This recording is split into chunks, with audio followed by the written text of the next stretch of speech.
And joining me tonight to stomp through the most interesting stories of the past month, we have three amazing members of the Bunkazilla team. And they are Leslie Byron Pitt, co-host of Hustlers of Culture and Shameless Renaissance Man. Screwing up already. Lizzie, red-headed rambler and games demolisher. And Nathan Blades, host of the Passion Project podcast and queer android streamer at the Neon Cast on Twitch. And as always, we have you, the wonderful people watching this live and throwing up your thoughts on the topics discussed on the Twitch chat panel. Yes, we truly love our peanut gallery and all who sail on her. So, first up, with a tasty morsel for us to chew our way through, we have Leslie. Hello. I decided, I was wondering what I was going to talk about for this, and I decided upon the sad, tragic death of Joel Schumacher as my subject of choice. And the reason why I decided to pick that is there's a lot of revisionism about a certain movie that he made, and there was so much more to him than just Batman and Robin. I felt there was more to him than Bat Nipples. There was more to him than so much more. He was a really interesting filmmaker operating in like the height of synergy in the 90s. Started quite late for a filmmaker at 42 and managed to kind of pave a way of elements of queer cinema in the mainstream, but also make interesting political statements within his movies, as well as making them kind of key entertainments. And one thing I found about him was he managed to be he managed to do this with an element of humility, but he managed to be not everyone's favorite filmmaker, or someone who made loads and loads of films that he never seemed to make anyone's favorite film, but everyone had a film in his filmography in there on their DVD desks or shelves, or on streaming. They were asking to see it. I had someone ask me to borrow my copy of The Lost Boys and everything. He just seemed to have this knack of tapping into something very, very easily, and tapping into really entertaining or entertainment, so to speak, really easy, and a varied genre of entertainments as well. This is someone who made teenage vampire movies with Kiefer Sutherland. He then goes on to make stuff like Phone Booth or Tigerland, and bringing Colin Farrell into things. That's an amazing filmmaker to me, even if he wasn't my filmmaker. And I always find it a bit sad that we're in this age now where fandom and geekdom is really in the mainstream. They're all about the canon. They're all about everything kind of growing and kind of encompassing everything. And we're looking at stuff like the DCU or the MCU, and we're looking at all this stuff. And if anything goes wrong, you'll see a filmmaker come out and go, "Oh, well, we made this for the fans. Don't worry, we made it for the fans, so don't worry about that." All these people saying bad on it, whatever have you. And then I look at Joel Schumacher, who made that movie, Batman and Robin, and he came out, and even though that movie did make a certain amount of money back and whatnot, it didn't go the way he wanted it to, and he apologized. And that to me is a man of a certain amount of humility that you don't see in filmmaking. And and to me, I think he's an iconoclast that we're never going to see again. Regards that film, excluding all the tie-ins and all the merchandise sales on that, it was 160 mil budget and 238 mil box office. That's not that bad. It's not great. It's not the magical double double the budget, but that's Yeah. not a total. Many people have made much less money. Yeah. So even his quote unquote worst movie, which I think has got many merits to it, that's not a disaster. That's a bad movie. No, I And agree. I mean, the problem is with the idea of a bad movie. Is it's a bad movie in the minds of opinion. I think sometimes people seem to forget that you need to, like, filmmakers are there to get it under budget, get it out on time. That's Mhm. that's it, really, to a point.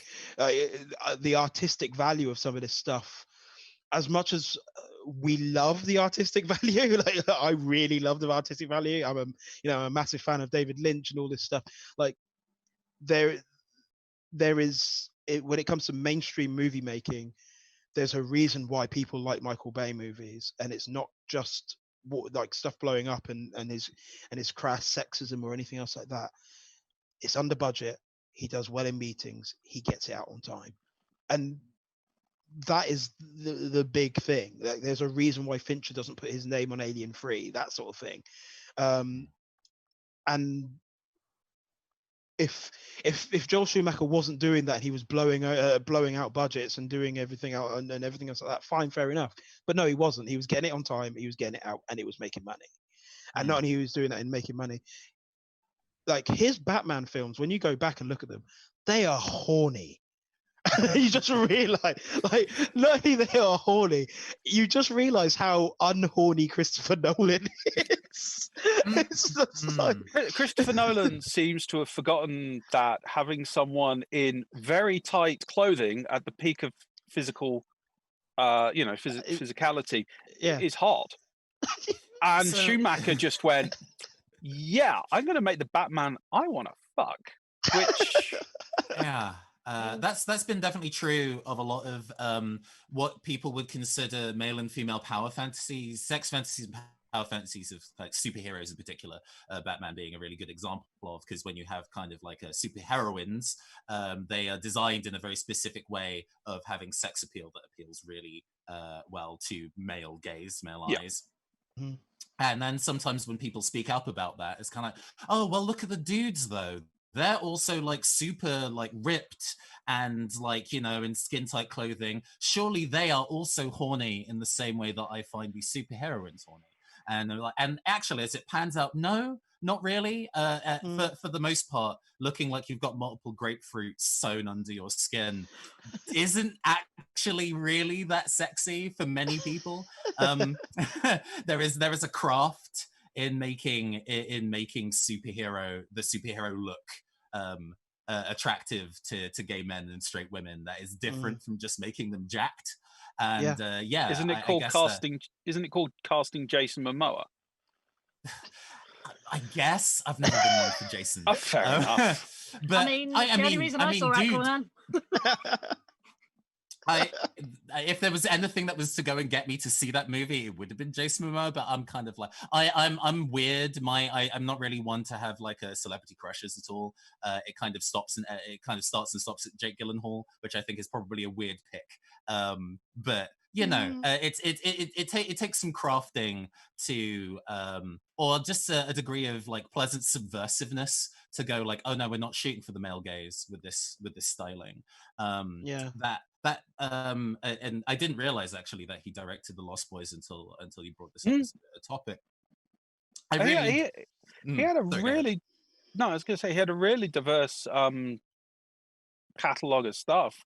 He did. The one that broke him big was St. Elmo's Fire, which was gigantic, and that is basically a teen brat pack drama up there in that early '80s style. So yeah, but it's also snuff films like snuff. I say snuff films. He made the snuff film with Nicolas Cage, 8mm.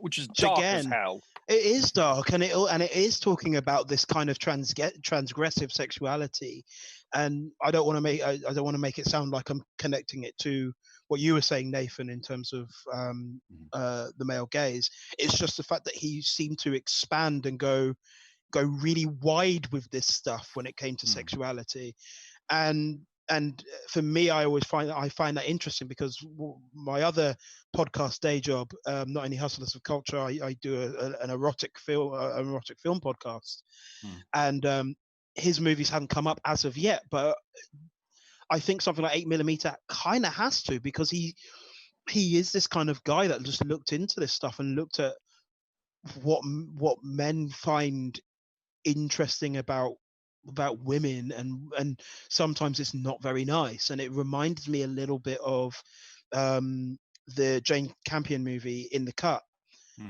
where they are doing where he's doing stuff which kind of comes across as messy and difficult, and it's really fascinating to see someone like Joaquin Phoenix in 8mm as well, because the way he plays that, there is a kind of I wouldn't say a queerness about it, but there is something where he's seen things and he's been part of really strange of things that he considers strange or transgressive or things that are kind of outside that norm of sexuality or that spectrum that someone like myself would look at and go, oh yeah, the typical kind of thing. And he was really, really good at putting it in the mainstream. And I find it fascinating to see a man like Schumacher do that in this culture now, where the so-called culture wars are very sort of, I don't know, we seem to have forgotten everything that's happened since a certain point, and realizing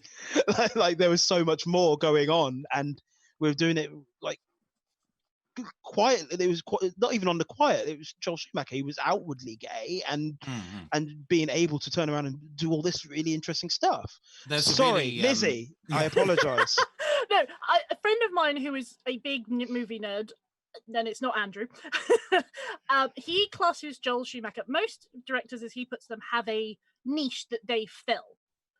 And he calls Joel Schumacher the sliding scale director, in that he'll be at one end where he's doing, campy weirdness like Batman and then Batman Forever and Batman and Robin, all the way up to gritty realism like, 8mm and stuff. So he said that's why he likes him as a director so much, because you never know what you're going to get from Joel Schumacher film to Joel Schumacher film. Yeah. Like if you followed, like as you say, he's done, what has he done? As Station Controller says, Phone Booth, great movie. Yeah. And The Phantom of the Opera. Like I love that movie. And for a movie of a Andrew Lloyd Webber musical, he did a really good job. Unfortunately, it was hated by the theatre crowd and not really appreciated by the movie-going crowd, which was a shame for me, because I was like, why do you not like this movie? I mean, the thing for me is he did Falling Down, and on Hustlers of Culture, me and Hugh, we've spoken about this offline, and Hugh's he's not a fan of that movie. Not a particularly big fan. I can understand why. There's a quite rabid neoconservative film. But one of the things I find quite interesting is to see a filmmaker like Joel Schumacher tackle that kind of stuff. Whether how I might feel about the politics of it is one thing. How I might feel about it as an entertainment might be something else. Obviously, these are sticky wickets that we kind of try and extrapolate sometimes. Sometimes you can't do that. But I find it very, very fascinating to see a man like Schumacher make a film like that. These days, I don't think you would be able to kind of do that. And not only do that, but I don't even think we have anyone that in these days that would be able to actually look at it and talk about it intelligently. These days, it's so I think the arguments that a lot of people have online are so superficial. And I think there's a lot more going on in these movies. Whether or not you like them or hate them, it's one of those things. But I think it's probably, you wouldn't be able to turn to the AAA high budget cinema production for those kind of stories. And I think a point to rewind slightly to a point earlier where I brought up The Lost Boys is because there's a really interesting history, and you mentioning 8mm and that being kind of like a horror, like a very bloody, intense and physically objectifying movie. The connection between horror cinema and queer cinema is actually really closely intertwined. Yeah. Even going back to like Bram Stoker and Dracula, Bram Stoker was a closeted queer man, good friends with Oscar Wilde, and that carries in all representations of vampires since then, whether people have been cognizant of it or not.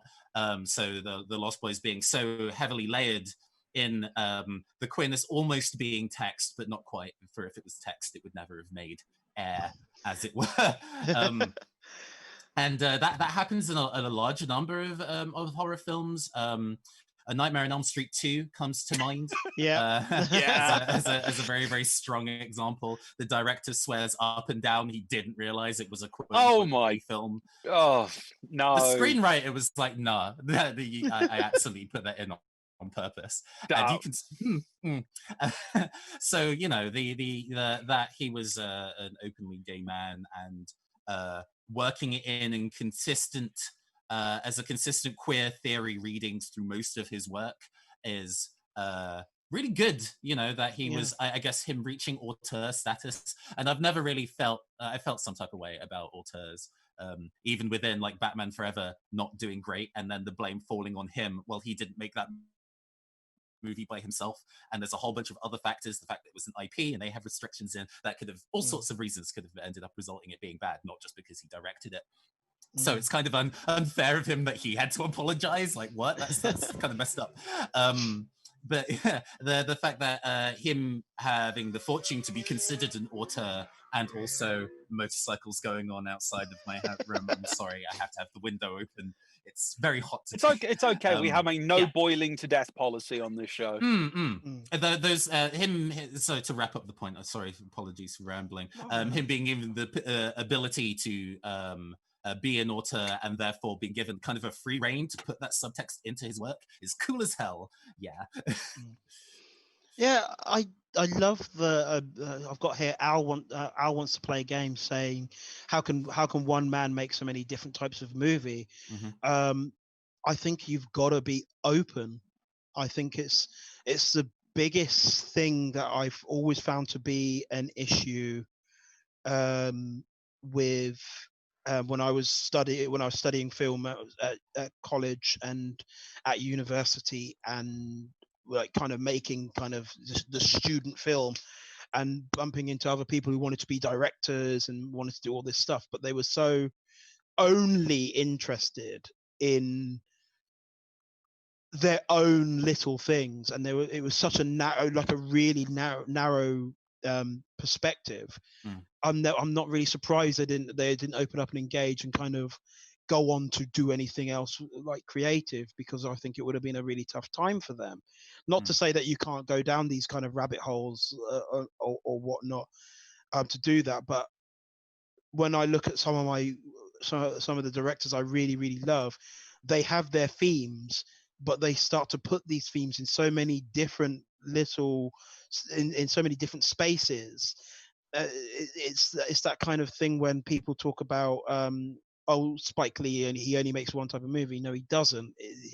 It's race in school and it's race in on a hot day in summer, and then he goes into kind of sexual politics with something like Chirac or She's Gotta Have It. And these films kind of open up and become all these different things. Like one of the reasons why I like Spike is because he basically made the black version of The Producers in Bamboozled, and it's like the idea of looking at that movie, looking at something like The Producers and making it that way and subverting it that way was, I think, is amazing and intelligent and smart, and it holds up, and there's a relevancy there. And I think that's the same thing with Joel Schumacher. The one thing I'd say is that the guy jumped around with what he was doing. There's never been, other than he did The Lost Boys in '87, and then his next big project was Flatliners in 1990. And they're two kind of similar brat packy horrors. Yeah. Other than that, the guy just never did anything consistently. Even during his Batman period, both movies, that was intercut with A Time to Kill, which was a Deep South racial drama. And he just, it looks like a person who just enjoyed making movies and just found scripts and went, all right, I haven't done that, I'll give it a go, and was really happy to play things up. I mean, there is no quintessential Joel Schumacher movie to me. You No. can't point at any movie he's done and go, yeah, that's everything about Joel Schumacher, because he was just constantly cutting things up, whether that because he was working extensively with the producers, you know, making the movie they wanted or whatever. That's a skill. Yeah. Just to have a crack at all that. I mean, like the Zack Snyders of the world at the moment who made their career out of doing a type of movie. Mm. You got Schumacher bumping a line and then go, yeah, I'll do a comedy, whatever. But it also kind of shows what might be the limitations of certain filmmakers. And again, when I say that, it doesn't mean that these guys are bad. I think the problem is when we say certain things like, "Oh, it feels like this filmmaker has a limitation here."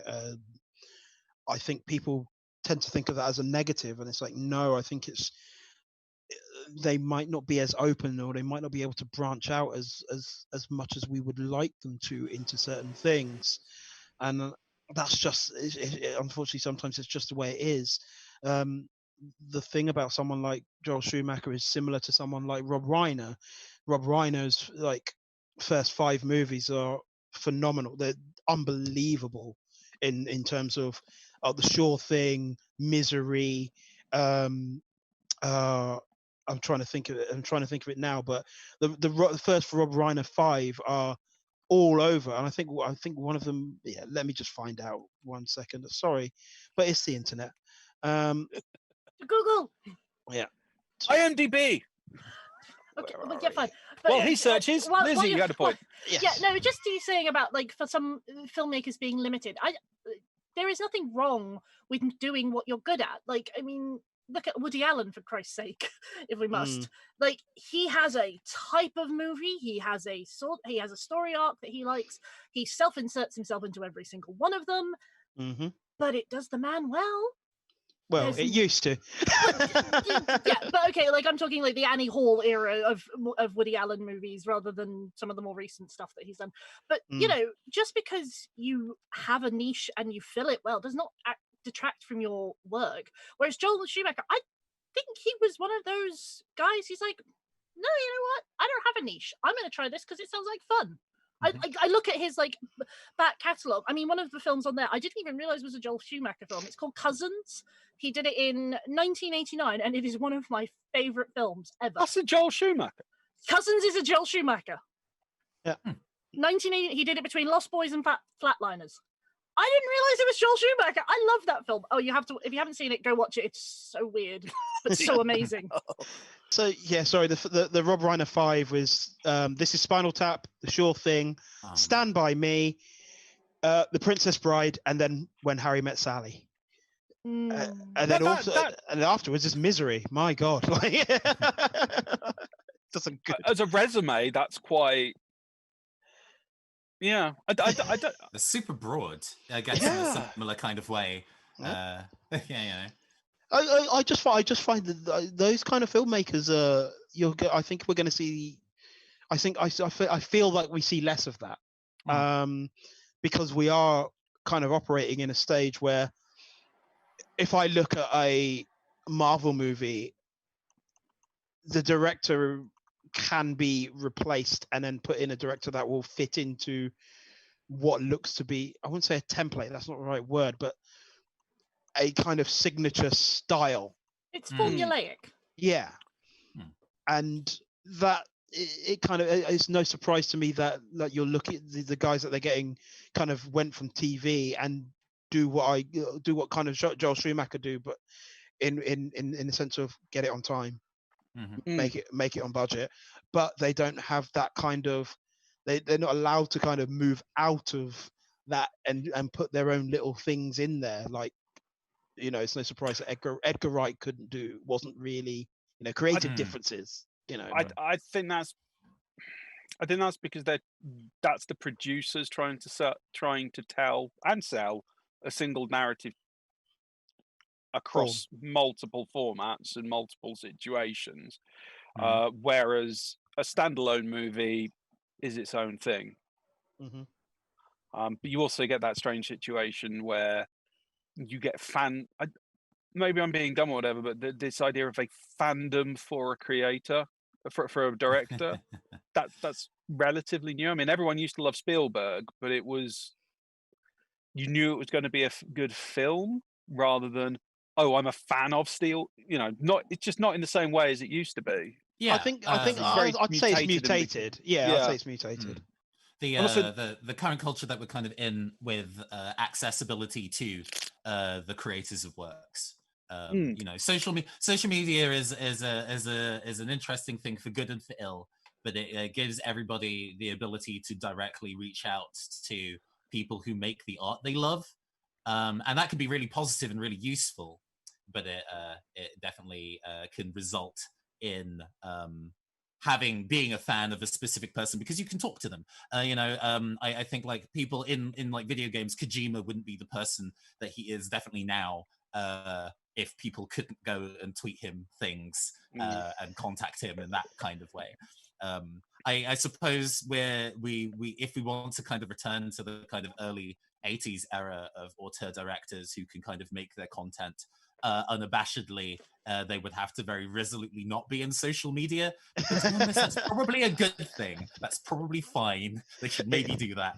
It would be a great thing. And on that point, Segue. See what I did there? My job for me. I like that. It was good. If you want to run the show next time, go for it. It means I can charge in with even more bullshit. So yeah, tonight, thanks to Nathan's lovely segue, what do you do and how do you process when all your faves become problematic, or what to do once you find out the creator you love is deeply problematic? JK is a transphobic horror. Oh, who said that? So, I'm assuming everyone is aware of what she said this time. Within a given can give a monkeys.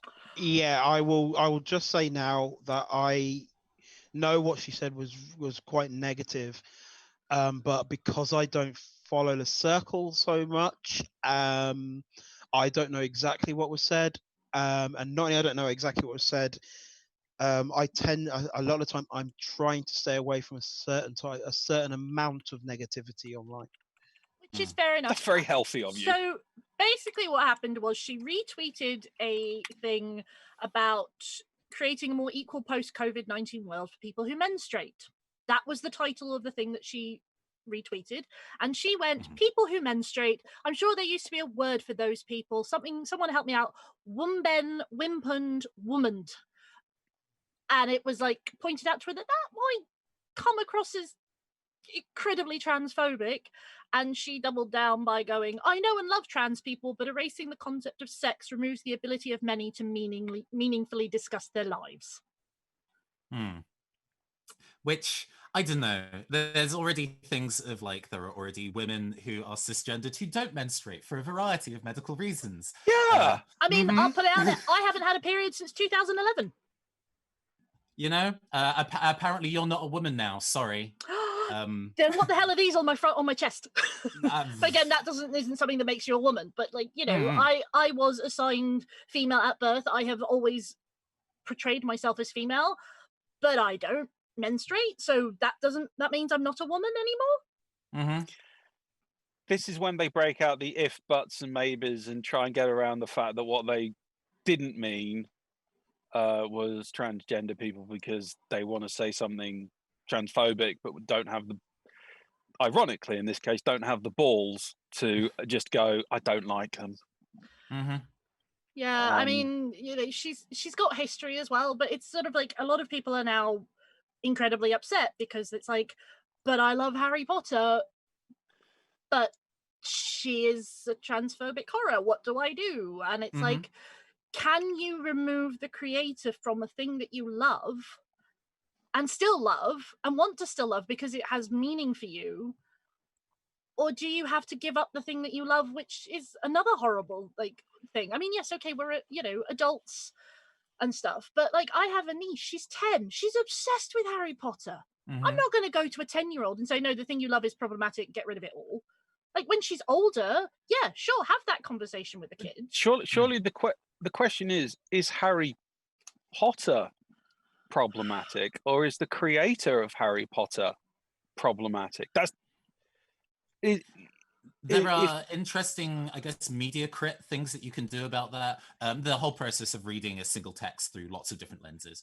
One of the reasons why there are a large number of the LGBT community who are really frustrated by this is because there's a really easy reading that you can make about a kid who's in an abusive home, and then he has the ability to leave that and find newfound family and find success away from the people that he's supposed to be tied to and hates. And there are plenty of queer people who see that story and be like, I really identify with that, I get that. So then when the author of that says, nah, you don't count, that can be really, really frustrating.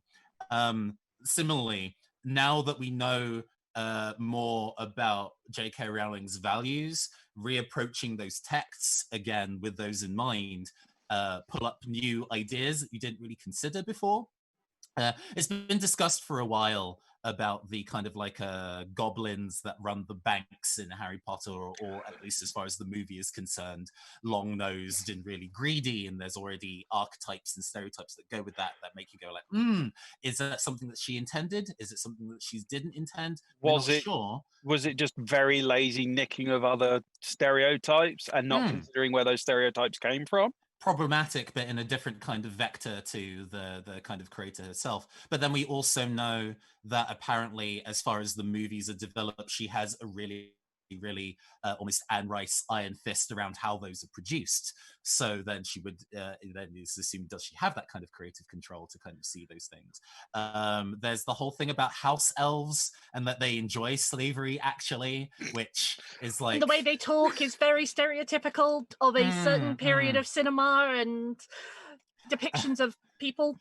Yeah, for me, as like a black guy, I really enjoyed the first Fantastic Beasts and Where to Find Them, because I love bestiary lore and how magic works within settings. And I was like, this movie's really good. I enjoy that the monsters are really cool, and it's like in jazz era 1920s New York, but there are only two black people on screen ever throughout the entire movie, and one of them has like a southern mammy accent. I'm like, I like this movie, but is underlined many, many times. So, you know, it's always interesting to enjoy a work and then be also really hyper cognizant of the reasons why it's not meeting up to the standards that you would personally enjoy. I mean, also, I mean, using a character example from the Harry Potter books, a Chinese character is called Cho Chang. Oh God, yeah. And Parvati Patil, yo. Yeah, it's like, oh yeah. And I mean, if like in the movies, she started like the girl that Ron dates, which I think is Parvati Patel. As I say, I haven't read the books for a while. In the movies, she starts off and she is actually, you know, racially diverse. And then suddenly she's a white girl. It's like, what happened there? That's a magic spell. When she's relevant, yeah, okay. Polymorph potions or something, I don't know. Even then, but I mean, with the naming thing though, and this, not defending her, but you know, like the most adventurous name she came up for the white people was Neville Longbottom. So she could just be awful at naming people. I mean, Draco Malfoy, that's a pretty cool name. Or Narcissa Malfoy. Like the villains had great names in Harry Potter. Villains always have great names. Except for possibly Voldemort. That always sounded like a Bunyan to me. Personally. He's Marvolio Riddle or whatever. Yeah, Tom Marvolio Riddle. The number of things about the books that I'm recalling now we're talking about it. I got to book 5 and fell off. Because I was also 15, and I'm like, I don't care about your angsty personal issues, Harry. I'm also having angsty personal issues. And then never returned to the rest of them. And in the back of my head, it's like, Nathan, you should probably read the others. And I guess not. I guess that reading has now been cleared from my backlog. And I read all the way through, but that was just because after Order of the Phoenix, I wanted to see him get his comeuppance, and that didn't happen. Even though Harry Potter is probably personally responsible for 20% of the deaths in that series, which he could have avoided by not being a twat. But anyway. It's a lazy passive character. I don't really want to say too much here. I don't want to go delve down into that. And the reason why I don't necessarily think all of this is my place, and I think that in itself is kind of like the thing, I find it very.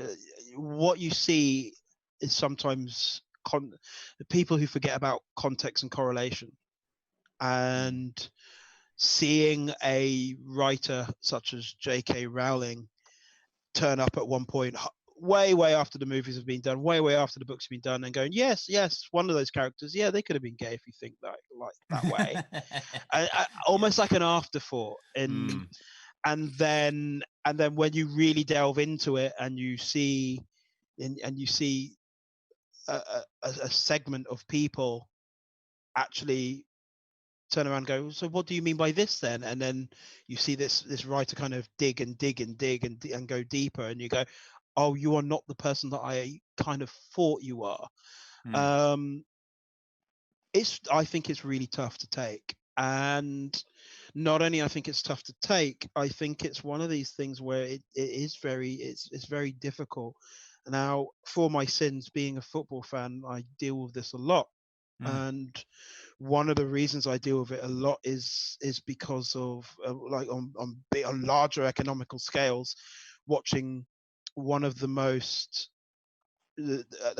current popular football teams, or sort of successful football teams at this moment in time, winning awards and doing so well, and seeing them on TV and getting documentaries made and whatnot. And the problem is the money coming through from them is coming from a place that a lot of people would say shouldn't come from at all. And then you have to turn around to a whole bunch of people and go, yes, it's not right about that money coming from there. And you go, yeah, but you see these fans turn around and go, we are finally successful. We're finally in a space that we would never be without that money. How do I feel about that?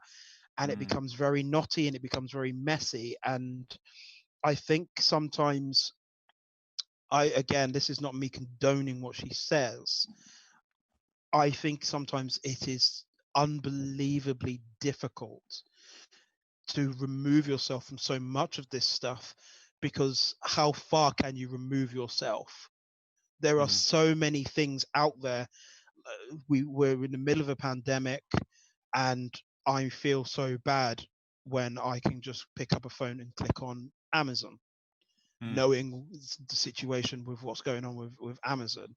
And you can find you can go elsewhere and find those little ways, but they have such a stranglehold on everything that therefore it's like, oh, so it's almost really difficult in order to maneuver it out and around from this. And to bring it back into media, I have a similar problem with Roman Polanski.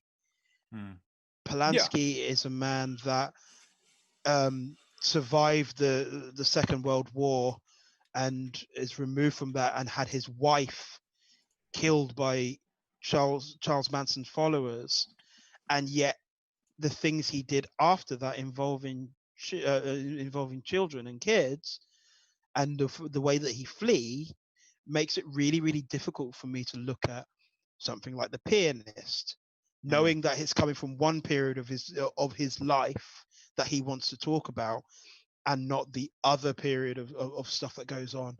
It's the same with Repulsion. Repulsion is one of the most enthralling and interesting movies about a repressed woman in 60s London. And how difficult is that to watch someone go, you've really nailed something here, now knowing this new information that we know about him. It's unbelievably difficult. And I think sometimes, to go back to the topic question, to say, can you? I think sometimes a lot of people are trying to force someone to reconcile with this in ways that is actually difficult, depending on the artist.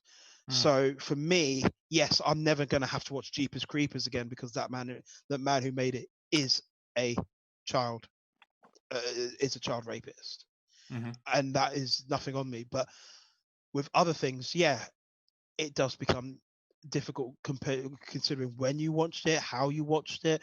Yes, the new material's on there, so yes, you can take a step back, but I find sometimes it might be an educational thing to look at this stuff in terms of writing. If you look at something like Woody Allen, again, it's not me condoning this. No, and no one's saying that you are. But I do apologize. I'm going to pronounce your name wrong. Zaldera, we're going for. It says they've already. But when it comes to problematic creators, the best thing you can do is to be informed, find out about what the creator has done, if their work shows signs of those problems, etc., and make up your own mind on the matter, which is a fair point. But the thing with someone like, say, J.K. Rowling that I have a problem with is that she is not aiming her media at adults who have minds of their own, who can make informed decisions. She is aiming it at the younger generations who, you know, they don't understand about, you know, trans rights or, you know, racial diversity or anything like that. They're kids. That's, you know, as far as they're concerned, you know, do you like Legos? Yeah, you're awesome. That's about the level of kids. I'm not a parent, I'm going to be honest with you, so it might be different, but that's sort of what I've gathered from children.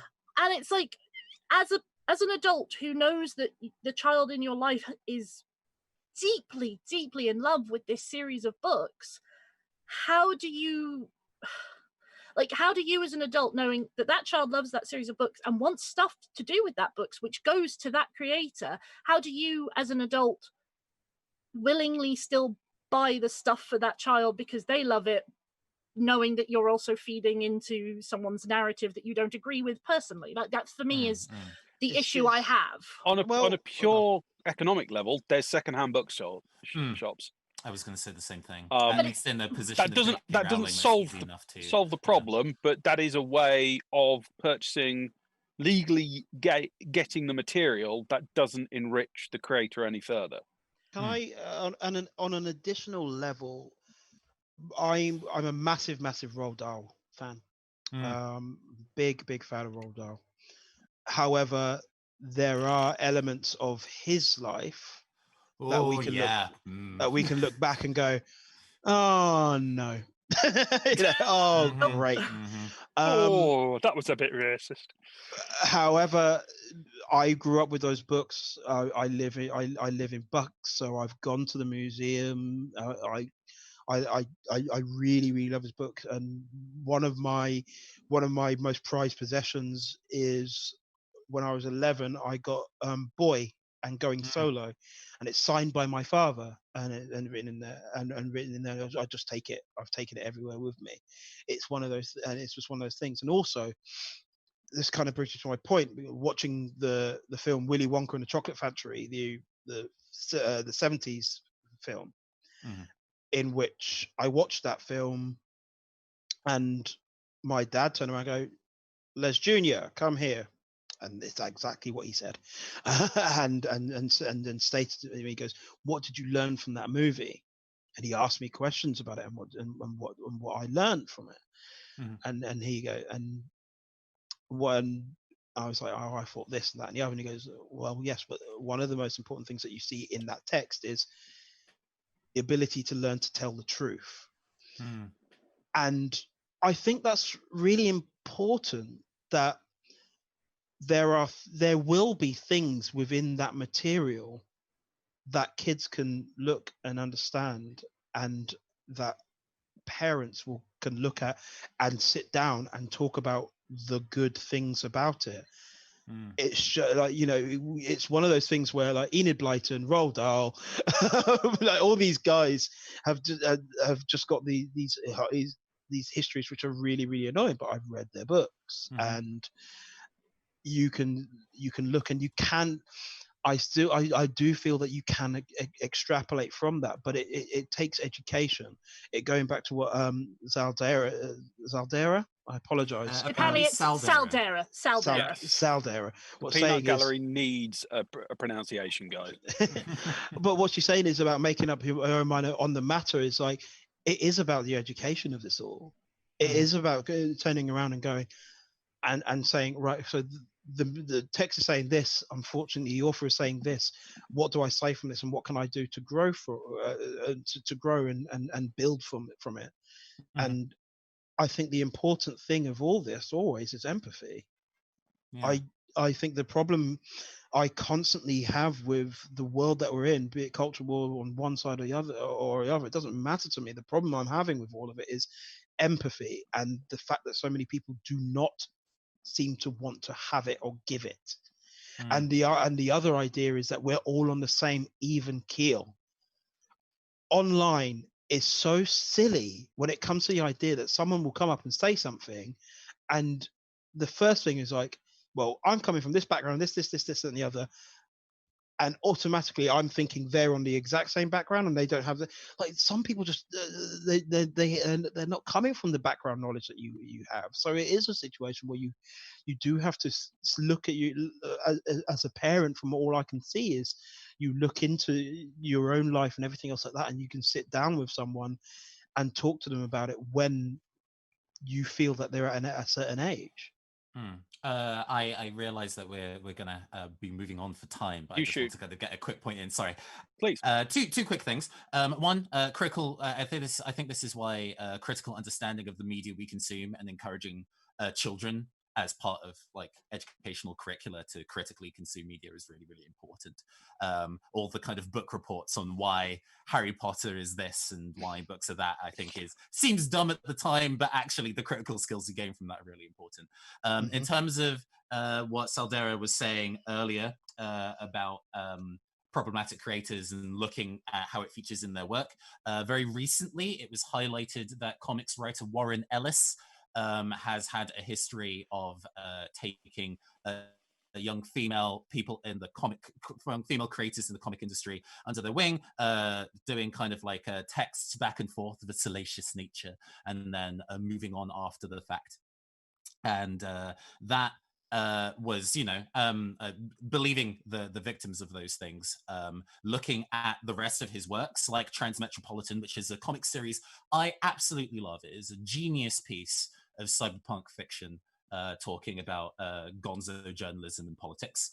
But the main character, Spider Jerusalem, who is a badass devil-may-care reporter, who is supposed to be a bad person, but still has just something of a cipher for Warren Ellis as a writer, who takes on an assistant way, way younger than him, of legal age, but definitely way younger. And then after there being a lot of back and forth of how he shouldn't have an intimate relationship with her, does and doesn't really have any comeuppance for that. And that on its own in the narrative is a plot point, and that's a thing that happens. But then when you have the wider context of who the person who wrote that is, and who they are as a person, the things they do, that colors that now. And I have to go through the same thing that people who are reading, big fans of Harry Potter and really identified with that content about, and whether they want to continue to consume it and be part of that fandom. I have to think about how I feel about Transmetropolitan now, knowing that that's in. I think I might even actually read it again with that in mind and see how I feel about the work as a whole. And that's like a personal journey that people who love the media they consume have to go through, I suppose. But that's, what I wanted to Lizzie, any parting thoughts on this one? I think it's really do what you feel in your heart is best in these situations. As you say, it's very subjective. Like for me, Harry Potter, it's a thing I read as a kid, but I am aware that a lot of people, people have had Harry Potter weddings. Their kids' nursery has been Harry Potter. They've named their kids Harry, Ron, or Hermione, or any of the other names. And it's, it's like, do what you think is best, and just educate yourself as well as you can, and maybe have that conversation with kids when they're old enough. Happy thoughts time. Happy thoughts. Let's go on to something good. Nathan, make us filled with joy. I mean, I'm going to end this on a high. It's grounded in some difficult stuff. The last 3 weeks have been very difficult as a black man of the internet. Was that black man or black moon? Blackman as like a contracted single word. Right. Okay. I'm being facetious, but genuinely, I had to delete Twitter off my phone because I was doom scrolling too hard. Don't. There was and because I was starting a new job that was very time intensive, and so to not look at my screen, I was looking at Twitter, and that was not helping. But there were a variety of kind of like grassroots creators who were like, we're making content and we want to do something to kind of help Black and queer communities, because it's also Pride Month, if you weren't aware. But also use our art to do that. And so itch.io, which has been the kind of like the other white meat as for Steam and Epic Games as a repository for all sorts of indie and outsider gaming content. They do bundles similar to kind of like Humble Bundle and Steam bundles, and they did an open bundle called the itch.io bundle for racial justice and equality, where anybody who had made paid for content on itch.io could add that content to the bundle. The bundle is a minimum spend of $5, but you can pay as much as you like. And all of the funding would be split evenly between the NAACP Legal Defense and the Educational Fund and Community Bail Fund. And they raised $8.1 million in a week. Woo! Wow. Amazing. So good. Initially, it was kind of like small, of like a couple K, and then they had to keep extending the kind of stretch goal for it. It now, the bundle as a whole has 1,741 items from 1,391 creators. One of my games is in that bundle. Oh, so this is a self-promo piece, right? Yeah, I know. This is I can. Well, the thing is, the bundle's now closed. So if you didn't get the bundle, you don't get the game that I designed for free. I do tabletop RPGs as a hobby. I have that bundle. My hard drive is crying. At least it gave you the option to specifically download what you wanted from the bundle. With a bundle that size, it's no one is able to make an informed purchase decision when you've got that much game in it. Mm-hmm. So but that's kind of the beauty of it, I find. Yeah, I'm going to take that more, and this is no disrespect to any of the. Let's face it, there's a football league of people involved in that project, but that is an entire gaming community going, yeah, sod it. We'll give cash to Black Lives Matters and Pride. That's great. That's brilliant. It's in both senses. It's great that in a similar way to one of the reasons why I really love like the games done quick streams is that the general kind of like outpouring of kindness to watch somebody beat Mario 64 real fast. And we've all seen Mario 64 beaten real fast by this point, but we still give like millions of dollars to Médecins Sans Frontières. I can pronounce it using the French accent, even if the Americans can't. They just call it Doctors Without Borders. But, I'm not going to judge you my pronunciation skills. But you know, the people are really willing to kind of like open their wallets to really good causes, but also being able to put so much content that you wouldn't have at all thought to look up. And now they have the opportunity to discover this wide range of people. There's definitely like big name people in it. Some of the big name games available in it are Celeste, Into the Woods, and Pyre. There are more obscure indie games like Nog, A Short Hike and Art School. There are big tabletop RPGs like Blades in the Dark and Lancer that are part of that as well. Blades in the Dark is actually quite an expensive book. I think it's about 20 quid even digitally. So that, you know, and then there's so many teeny tiny indie games, both tabletop and RPGs, and stuff like art assets and music packs and stuff that lets people make their own art as part of that bundle as well. I'm going to be picking through that for like months, finding interesting new content to play, to stream. I just think that's really cool, that just discovering a whole bunch of new artists, and I'm really excited, I guess, to kind of discover new people. I've always found that really neat. I hope that happens one day for other art forms. Like, I don't know, if there was a big cult film bundle ranging from Dial M for Murder to Tangerine to something that is just a whole bunch of TikTok videos artfully slotted together. I would get that bundle, man. That'd be sick. YouTube.com. Yeah, I was gonna say YouTube. Yeah, but then I would have to give the money to Google as opposed to, you know? Yeah, true. Anyway. So, just as a point, I have my bundle page open because I couldn't remember exactly how many pages of games I now have access to. Because when I bought the bundle when it first came out, and I was like, oh yeah, that looks good, you know, a couple of thousand. There are 59 pages for me to go through now.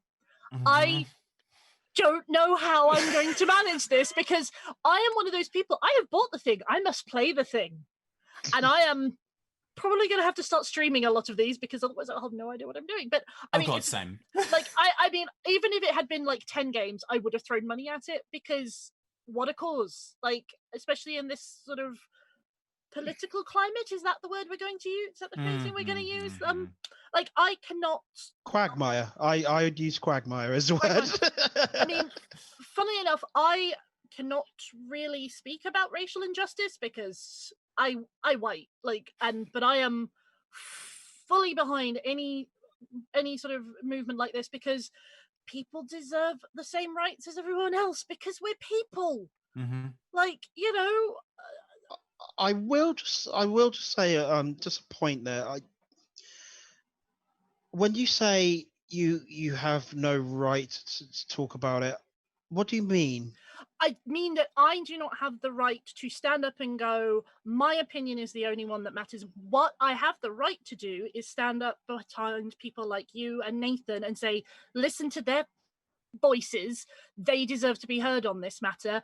And I am going to use my privilege to shout other people down to give you guys a platform to have your voice heard. Right. That's what I mean. yeah. I didn't possibly phrase it in the best way possible. Like, no, I just didn't want a situation where what I find is I think a lot of people feel that they can't speak about stuff, and by when someone says that, I feel that they might close themselves off. No, what I mean is I cannot speak as yours or Nathan's experience as people of color because I have not experienced that. No. That granted, I it's one of those things that I think I'm finding with a lot of the conversation online, and it's one of the reasons why I think that having like this tabletop game will be so interesting is to have a said platform to see what people can do, because that's a lot of time that's what anyone would just want. This is a big problem. It goes back to the last segment. It's just you're just seeing people who are erasing people from anything, and I don't think it's not wrong for someone to kind of to speak out. It's just about what are you going to say. Be careful of what you say. That's fair. Actually, to raise something that Lizzie said about kind of like using your voice of privilege to increase the platform for other Black creators, that has been a surprisingly interesting pressure that I didn't know I would have to deal with until recently. I don't know, Les. Let's talk about the Black experience at the moment, TM. I know that you have an interesting relationship with kind of social media, and in terms of putting your content out on social media like Twitter or Tumblr or wherever you kind of like promote your content. In the last couple of weeks, do you feel the eyes on you, or is that just me being weird? Yes and no. You deleted Twitter. I've stayed on Twitter. I've not really said too much. And I think one of the reasons why I've not said too much is I think the problem I have with a lot of it, in terms of the Black experience, is one, I've been saying some of this stuff for years upon years upon years. I found it really, really interesting to see certain film publications kind of come up and say certain things. I find it very interesting to see people putting a hand out and saying stuff. I don't think you shouldn't. I think sometimes it does feel like it could be pandering, but I also feel like if that chance is there, there may be reason to take it. I also find, and this hopefully doesn't sound as controversial as it might come off, but my issue with my concern is a better word with things like Black Lives Matter as a hashtag is I think sometimes it can get lost in the same way Me Too or Be Kind can get lost. It can get pithy. Yes, it's very easy to turn around and go be kind, hashtag be kind, and have it not really mean anything. And I think this is I think this is one of the reasons. I'm not sure if you feel it, Nathan, but I know sometimes I do, where it's just like, oh wow, you've realized that I take pictures, you've realized that I write, you realize that I do this, you realize that this. I think it's important to realize that there have been people who have realized from the start that I do this stuff and have worked with me and have used me not just to be a prop. And it's about trying to, again, extrapolating and finding those right people. But it's also a matter of, now that the eyes are on you, it's about finding your own way and saying, well, this is what I'm thinking right now. And going, look, I've had this stuff and I've had this stuff for years. I realized from college to my age now, I've been writing film reviews for almost 20 years. Whether or not I'm good is a different story, but I've been doing it for almost 20 years in this. Same with podcasts, and the podcasts I've been podcasting with a certain person who is the man behind the curtain for I started my podcast career with him for 5 years. And the thing is, I've been here, I'm easily approachable, you can find me, you can talk movies and do this. So when people have come up to me and said that, I've had a word, I've spoken to certain people, found a couple of connections. People have been tagging me and things, and it's been good, and it's generally been good. It's very warming, and it's nice to know that there are people who have been following me for ages who are going, actually, let's try and see what we can do. On the other side of it, I know for a fact there are a whole bunch of people going, I need to do something, and I need to be shown to be doing something. And that is what it is. And it's just one of those things where it's just like, okay, well, you're here now. Are you going to follow me? Are you going to walk? Are you going to take this walk with me? How are you going to feel 6 months down the line when I'm very frustrated on this aspect and this aspect and this aspect of what we're talking about? Or I've followed a lead and they only want me to talk about the works of Spike Lee or just black movies in general. Oh man, it's are these people going to so real? Yeah, are we going to have that situation? Because as a fan of very, very middle class white movies, believe me, look at my collection. I can write about them and I can talk about them, and I can talk about them very, very, very well. It's got to be a thing where it's like, if you're going to follow me, how are we going to expand and how are we going to move from there? I think we've got to stage one and everything else like that. I think my problem is I have no problem having eyes on me because I've been here. I guess I don't necessarily have a problem with eyes on me. Like the influx of attention that my work got in the recent months, even like partially part of the bundle, and then partially just in kind of like, oh, here are some other black people in the tabletop community, because there are not that many. There are like 10, and 9 of them play Dungeons and Dragons, and I firmly do not. Good. I don't know, man. I'm gonna have to sell out if I want to be famous. Apparently, that's what I need to do. I need to go. Don't sell out to D&D. I mean, a friend of mine calls it Dungeons and Dip Bleeps. That's a terrible name for it. Dungeon and Dip Bleeps. But that doesn't even scan with D&D. Oh man. But yes. I mean, I'll tell you about it later, Andrew, because I don't want the station controller yelling at me. Fair. There are many things that can be talked about in terms of D&D and the company that owns it in relating to the previous topic that Lizzie was running, but we don't have time for all of that tea. God. Hey, all I'm saying is if this means that everyone has to go and burn their D&D books, I'm all in favour. No, do you know how much those things cost me? I'm not freaking burning them. Yeah, those You know are how like much they 40 quid cost me? hardbacks, man. Not 1 penny. Look, hey, Dungeons and Dragons is a great like starter drug, but there are other systems to use. Yes, absolutely.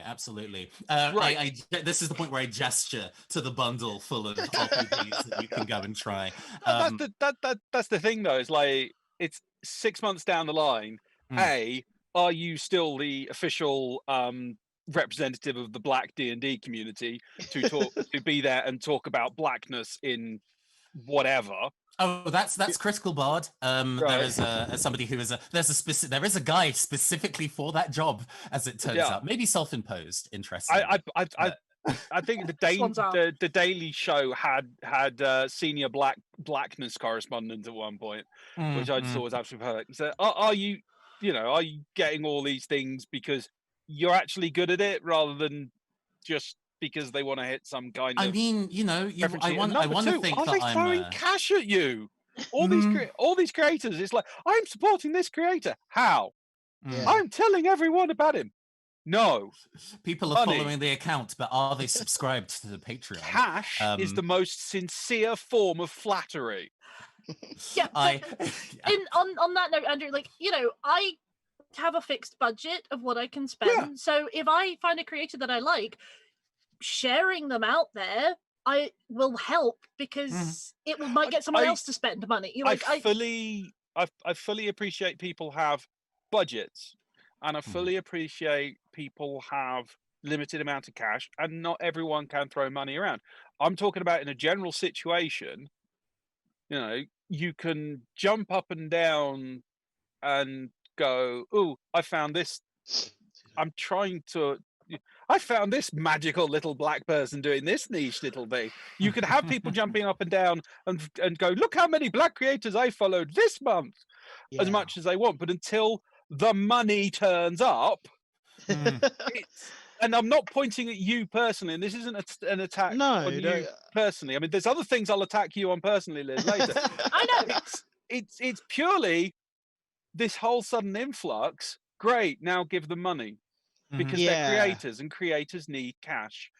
I find it really interesting because I remember going to Nine Worlds, and I was asked to be on a panel for Nine Worlds about diversity in podcasting.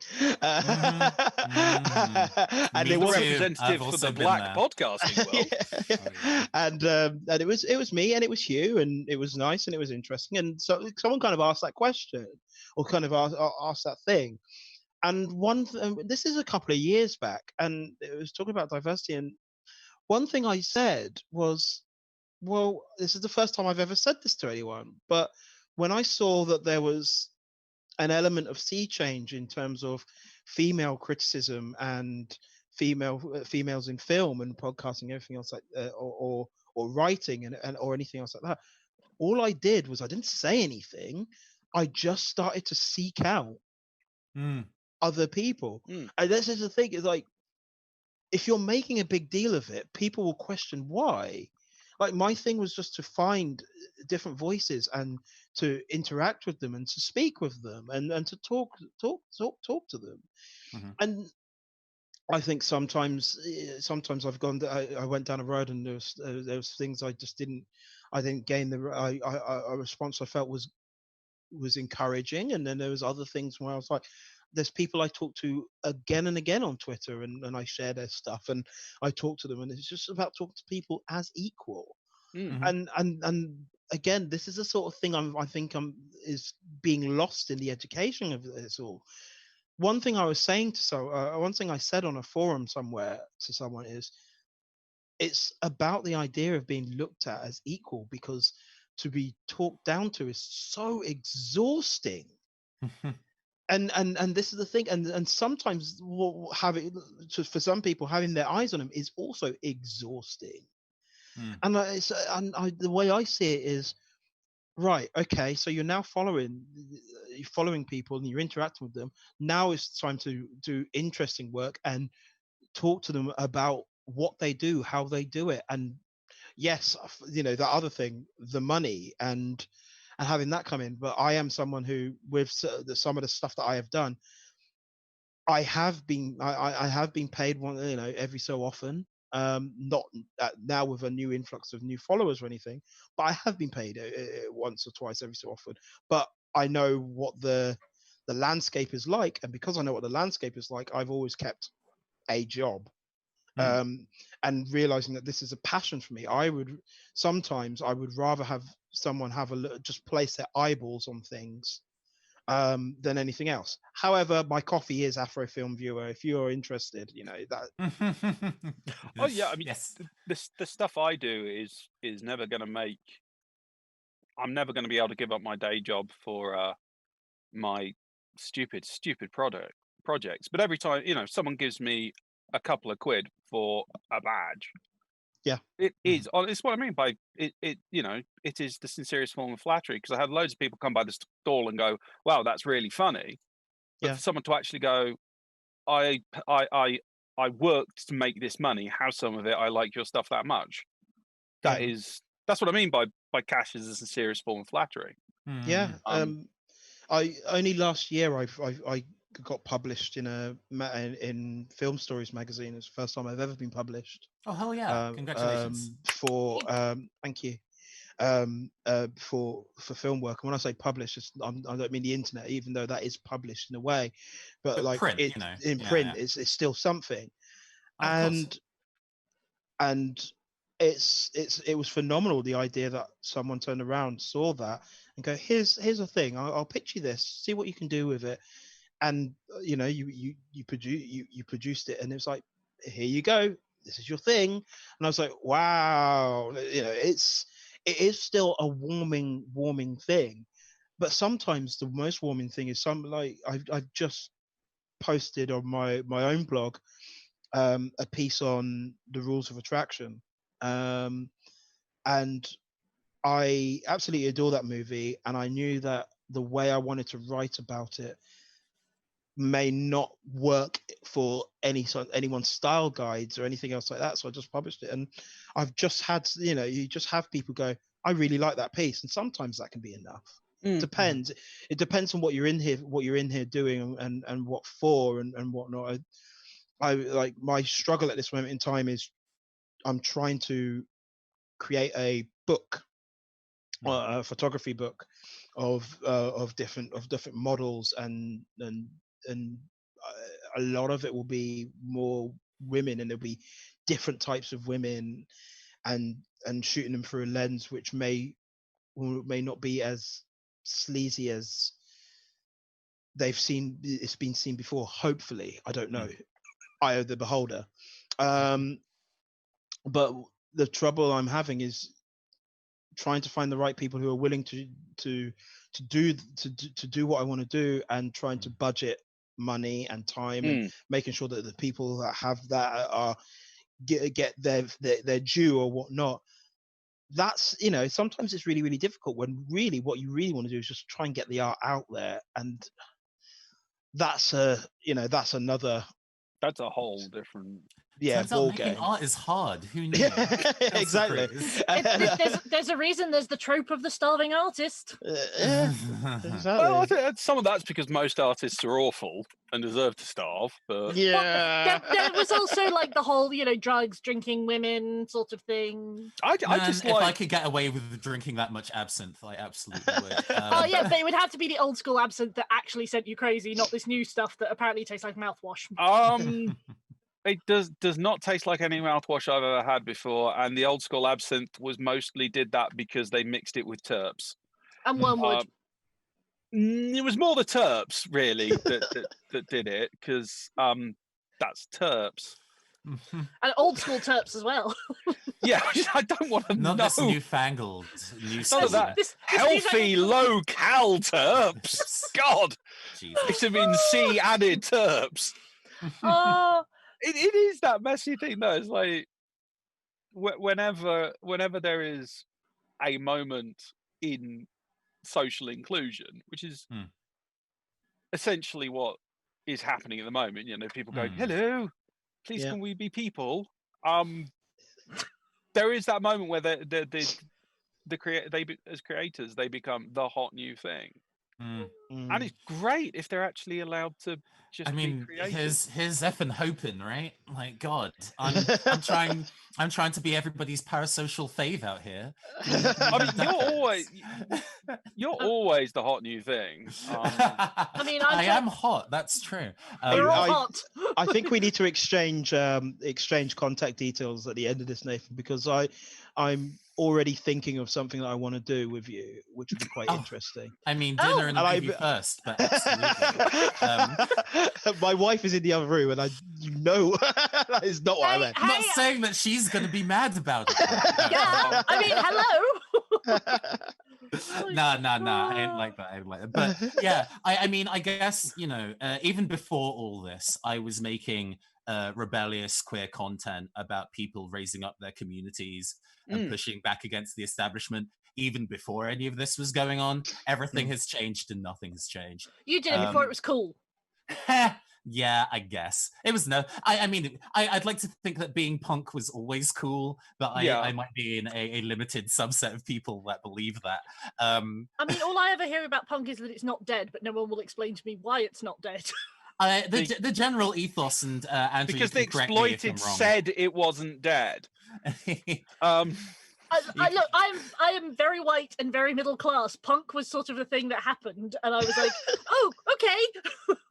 I think Andrew can correct me if I'm wrong on the description of this. But making punk stuff is basically just like, it'd be really cool to make this thing, and then you make it even if you don't have the skills or resources, and then you revel in the fact that it's probably going to be kind of shit, but you made it, goddammit, and you made it with your friends, and that's kind of all that matters. Yeah. I mean, that's how I approach cosplay. Fuck it. Yeah. Yeah, no, that's for real. That's still an art form. Everybody is able. I guess everybody's able to make art, and I would never tell people to not make art, especially now when we're locked at home and have nothing to do but make art or go crazy. Yeah. But recognize that most art is going to be pretty bad, including my stuff, and that's okay. I am allowed to make loud queer trash, and I enjoy doing that. I've built an entire brand around being very bad at art. But Leslie, yes, you were going to explain the Hulk Hogan principle. Ooh. Yes. Oh no. So the Hulk Hogan principle is this.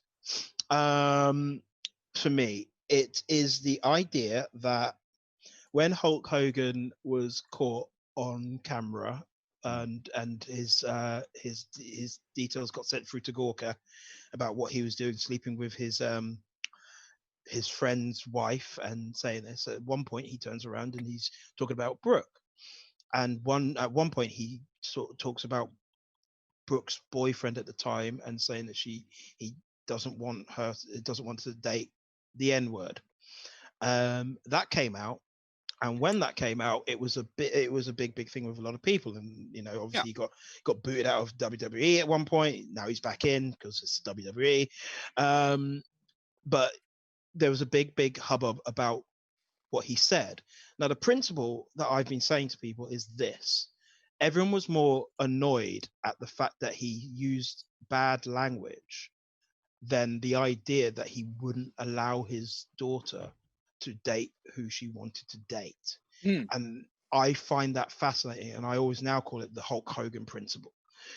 The idea that we need to tone the wording of everything as opposed to the greater problem that is just been kind of it's the dead cat kind of thing, you know. It's but it's just another way of kind of saying that, and that's why I call it the Hulk Hogan principle. No, I agree with you on that. I mean, I earlier on, I was going to comment on what Lizzie was saying about how like white people like myself don't get affected by racism. I mean, I'm not going to pretend that we get affected as much Mm.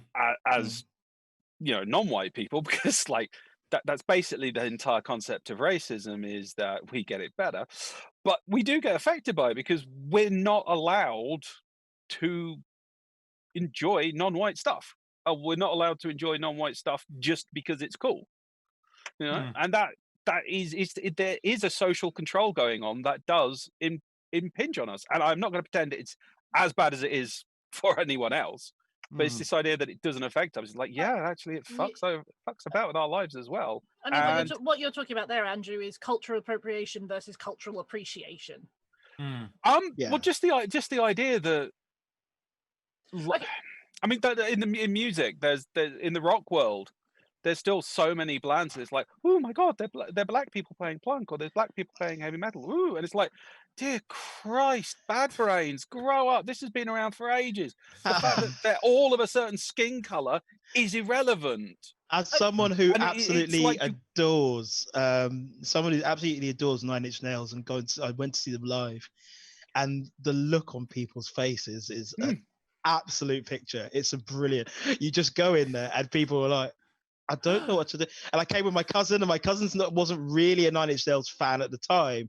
He came because he had the chance to go and see it. So he printed T-shirts about, like, just really weird T-shirts about, I'm going to see Nine Inch Nails, and it's like really, really odd thing. So we went in and the looks of people go like, what? And it's like, this is Trent Reznor.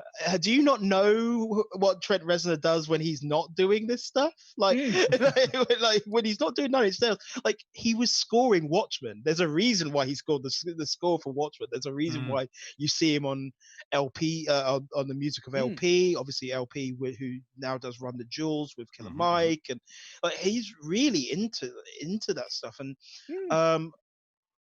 it's going back to what Lizzie said, it's about appreciation and how you sense that appreciation. I think my problem, I'll try and sum it up as quickly as possible because I don't know how much time we've got or anything else like that. We're good. Station controller hasn't told us to bugger off, so we're doing fine. Yeah, it's Twitch. We can go as long as we like. But there is a I was on a photography forum, and someone turned around and was like, "Oh, I've had enough. I've totally had enough of all these male models doing hip hop gang signs. They look like dicks." And I didn't say too much. I just go, I keep forgetting how narrow-minded people are. And then he obviously he tried to elaborate, but just digging further. Yeah, but in the early days it was okay, but now it's just like, it's all just gangster stuff, and I'm like, but you have no, like, it's like you have no basis of what hip hop culture is, or its music, or anything else like that. And that is the problem. You can always tell the difference between someone who kind of who truly appreciates a culture or the culture by the questions they ask, or how or what they're into about it, or anything else like that. And then you see the people who look at something like Jay-Z and just go, oh, he's all about bitches and bling and this, that, and the other. And it's like, all right, okay, so you have picked this, and you think those aspects are that was never any of the four elements of hip hop. That was never the first four. But you think that, and it's the same with, you listen to people who talk about, oh, I just don't like hip hop music. It's like, as opposed to I listen rock to music. everything but rap and country. Yeah, because and for some reason, because it doesn't have instruments. Okay, so you don't know who the Roots are. It's lazy. That's what it is. It's just lazy. It is country. There's some wonderful country out there.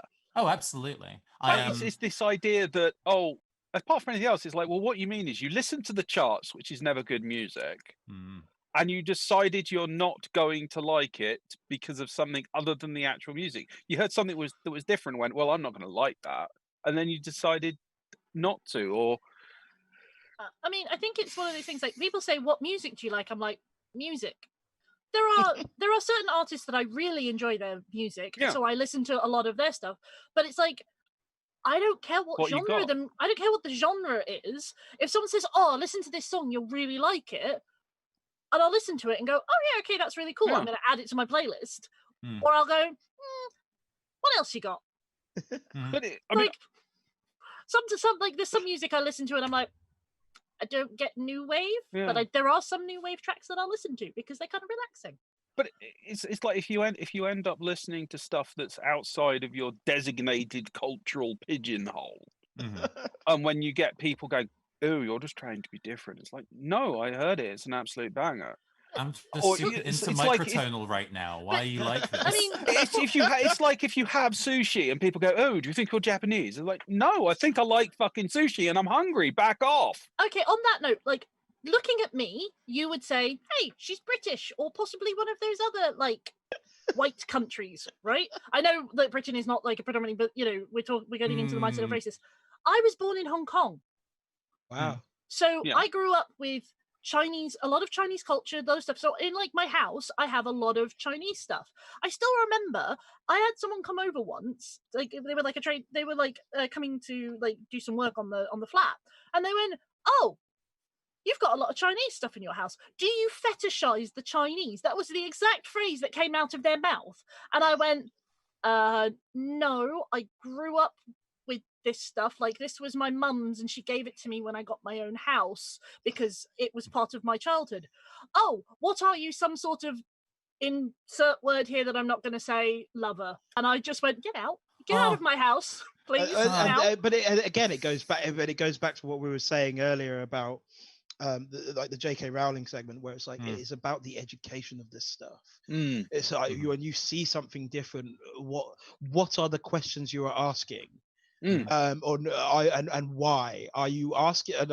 And in the same way that I pick my battles between ignorance, it's the same thing where why are you asking me that question? And why are you asking me that question about music I listen to? Why are you asking me that question about how I treat my hair? Or why are you asking me about where I'm from or anything else? It's like, are you interested in the islands? Are you interested in or anything else like that? Or are you just ignorant? Like that is the thing that, again, because so much of this stuff is taught in very broad terms. You're seeing people get really frustrated because they have to do a little bit more work now about everything. Tiny. Broadening your horizons is so hard. I hate learning new things. Oh, my cultural palette has been extended. No. I hate discovering new flavor. That is another thing that we need to talk about one day. But oh man, there's a guy. I live in a converted hotel, so it's almost like individual like flats, and somebody who's moved in a little recently in the before times visited me when we went outside. Like came into the kitchen being like, "Oh man, the foods that you cook smells really good. You're just always cooking." And I'm like, "Man, I just know how to season chicken. This isn't weird. I'm not cooking anything strange. Like spices, I just have like garlic powder." Yeah, like spices are for everyone. You don't have to be from a certain culture to use it. It's like, you know. But you'd be surprised. You'd be surprised at, like, because again, it comes down to the idea. Like when you go into like the idea of cooking culture, I'm constantly shocked. I've worked in offices for so long, and I'm constantly shocked by the amount of people who they go in and they have their sandwiches or anything else like that, and they're like, "Wow, did you cook that?" Because it's not a thing to some people. The idea of cooking or it being in a jar or anything else like that. It's fascinating. It's fascinating to see it. Like, but with me, my thing was, I really like this. How do I make it?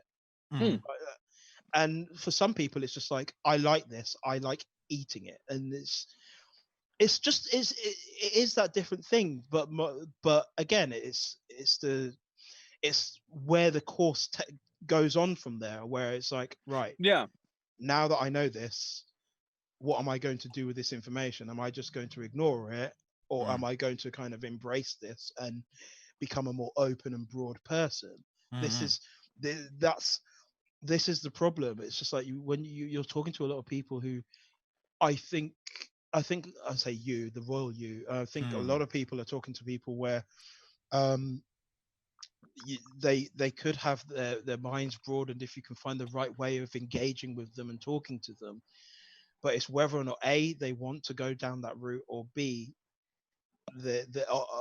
or B, if they've got the vocabulary or the wish for the knowledge, or if you've got the vocabulary and wish for the knowledge, it's difficult. I mean, it's the difference between ignorance and stupidity. Yeah, like very much ignorance so. is you were never taught. Stupidity is you have that information and you still choose to ignore or Ignore like it. not ignore broaden or it out. interpret it in a way that the information just doesn't correlate to. But it's also a ton of it's also trying to establish the tribal bounds. It's trying to go, is this experience is this within my bounds, or is this outside my bounds, and where am I going to put it? And it's deciding where to put it. Well, And there's a huge amount of pointless tribalism out there. Like I mean, I will joke about PC Master Race because I have wasted too many hours of my life inside a computer wrecking my fingers not to pull some really stupid jokes on that front. But there are people that just get really angry if you play the wrong console.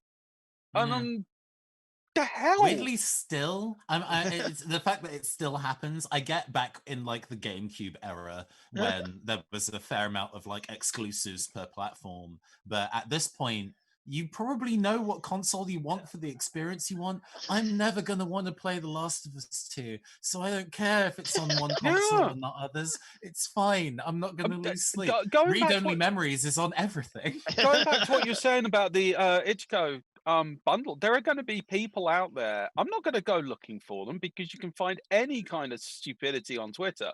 There's going to be people out there who are going to be livid about the fact that it's being cited as a games bundle.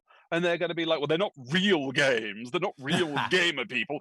Gamers didn't raise that money. And I can't slap all of them. Well, no, I'm going to slightly tell off one of the peanut gallery. No, Zaldera, we cannot just agree that all console fans are bad. Like what you like, and if you don't agree with somebody else, who cares? Does it really does it affect me if somebody has an Xbox and I have a PlayStation or a PC? No. Just talk about the gaming experience and like talk about Bethesda bugs because they go across all the consoles. I haven't got the thing is I haven't got the time to play PC games in that way. Like my gaming's gone from I love buying games and doing this to okay, I know FIFA comes out every year and I know Call of Duty comes out every year and all I have to do is put them in and play them and that's it. So therefore that's why I'm doing that. So that's why I have a console. Also, consoles for me, Blu-ray players, stuff like that, entertainment into multiplayer platforms. But to kind of broaden it a little bit more as someone who as an amateur photographer, I'm looking at I find myself, I speak to a lot of women, a lot more women now, because I'm taking pictures of women. And please clarify that statement because it came off a bit wrong. Yeah, I know. I can't. I struggle with this because I'm trying to find the right way to go. The best pictures I take are of my friends' kids. You know what that sounds like? I mean, charming, a great Christmas present. Yeah, I would call it you are photographing women rather than taking pictures because photographing has a different connotation to I'm taking pictures of women. I understand what you mean, and I will take that back, and I am photographing women. It's drawings versus etchings. Yeah, and like the big thing for me is you speak to all sorts of people, and not only that is I'm looking at a culture kind of changing within that because of safety. So you've had a lot of there's a lot of amateur models and their part-time models who are using things like OnlyFans. Sure. And you're seeing a whole bunch of old middle-aged white men really, really frustrated that the women that they could have conversed into their home studios to take pictures are just going, well, I can actually do this from home and get paid and do it in the safety. And here, this is where the two paths split again. And then it's like, right, are you going to embrace the culture and realize that this is changing because of attitudes and safety in this, or are you going to staunchly be very, very angry that that they just don't want to shoot with you anymore or anything else like that? Are you going to adapt or die? And that is the big thing. It's the idea of looking at it and realizing, why are you doing what you do? Like, the idea for me is, I like photographing people because I like photographing people. When it comes to a lot of other people, they like photographing women because they like to be in the vicinity of women. Yeah, it's not the photography that they like.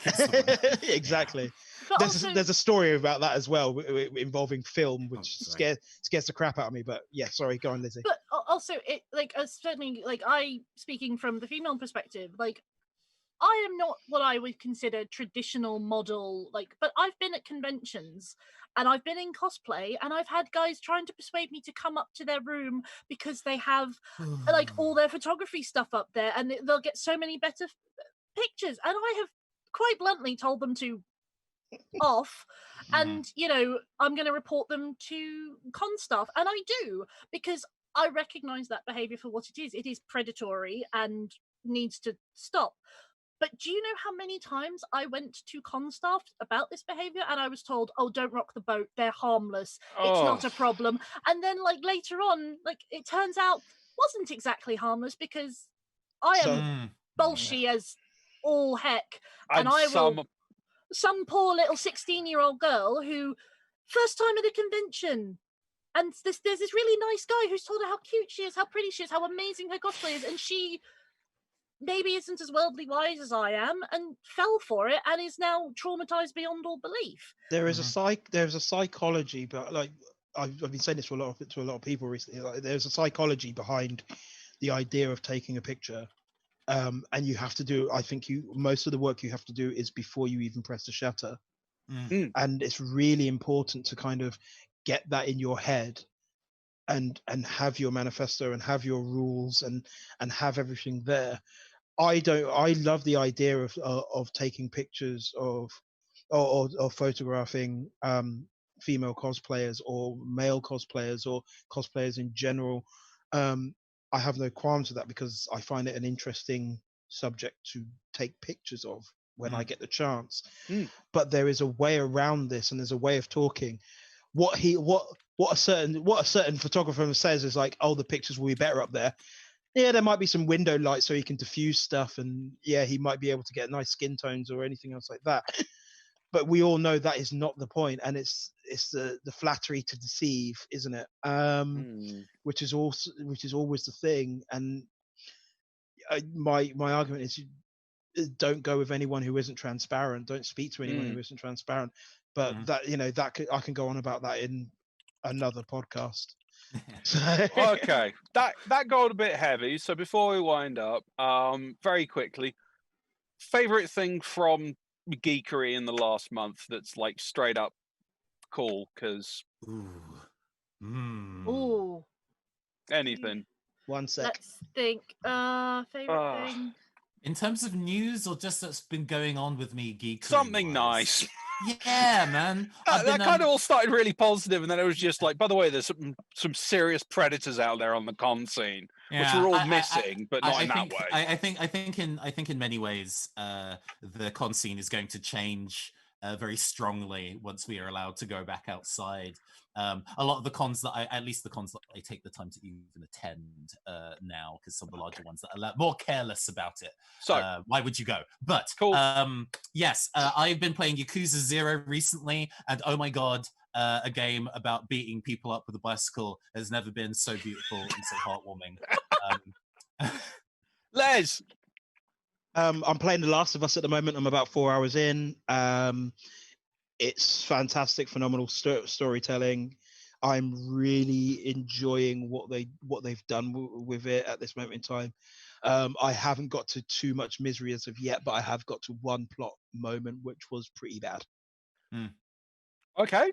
That's me. Upbeat, downbeat. That's a nice double combo. Lizzie. I think just how lockdown has brought people together. Like I have discovered I've made friends this month that I would never have made because I haven't had to leave the house, so I can go on things like Twitch more often and start like talking to people. And it's like, hey, you and I, hey, we have a thing in common. Let's talk more about it and ignore the Twitch streamer. Socializing through social isolation. Something like that. Anyway, and that was the Big Stomp for June here in the Bunkazilla bunker. Hey. My thanks go to Leslie. Anything you want to plug? You can find me anywhere. Just Google Afro Film Viewer. It'll be me. Okay. Nathan. Hi, I'm the androgynous android game show host from the future, Nathan Blades. You can follow me on Twitch at the Neon Caster, where we stream cyberpunk video games and tabletop RPG one-shots. We are currently doing a big campaign based around the Persona video games called Arcana Core. And it's very, very cool, and I put a lot of effort into it. I also design tabletop RPGs, which are on that channel. But you can find all of this stuff at Phantom Arts Ent, Phantom Arts ENT on Twitter. Yay. And the red-headed rambler, Lizzie. Yeah, I live up to my username. Come find me on Twitter, Facebook. Probably Facebook is better because I go on there more than I go on Twitter for the moment. I'm also on Twitch. I do a thing every Sunday. It's a little thing, on the Bunkazilla Twitch channel.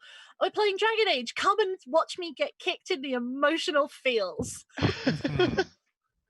Every Sunday at 7. Okay. And I am the Raggedyman. You can find me on the Bunkazilla Discord every Thursday. Well, most Thursdays, except for when we're doing this for the Trash or Treasure live viewing. And this Sunday, I will be haranguing the Needlessly Aggressive crew into another piece of performance mediocrity. So join us on Facebook for that. Thank you to our lovely viewers on Twitch tonight in the Peanut Gallery. Thank you. You have been wonderful. Thank you so much. If you like the show, please tell your friends. If you want to be in the Peanut Gallery, simply join us at 8 p.m. on the 30th of July. Guests will be announced sooner then. If you have a topic for us to discuss, you can let us know by joining the Bunkazilla Stomping Grounds on Facebook through the official Bunkazilla Facebook page, which is lovely, and I don't keep on misposting to at all.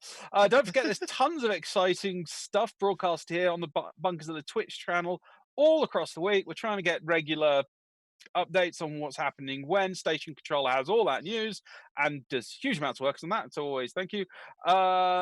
This weekend, Ian will be playing Chapter 1 of Batman, the Telltale series at 3 p.m. And Lizzie will be continuing her adventures in Dragon Age Origins on Sunday from 7 p.m. Make sure you follow us at Bunkazilla UK on Twitch so you don't miss a show, including Big Stomp. We'll be back 30th July. That's me. That's pointless. Right. So, from everyone in the bunker, good night. PSV a gang for life.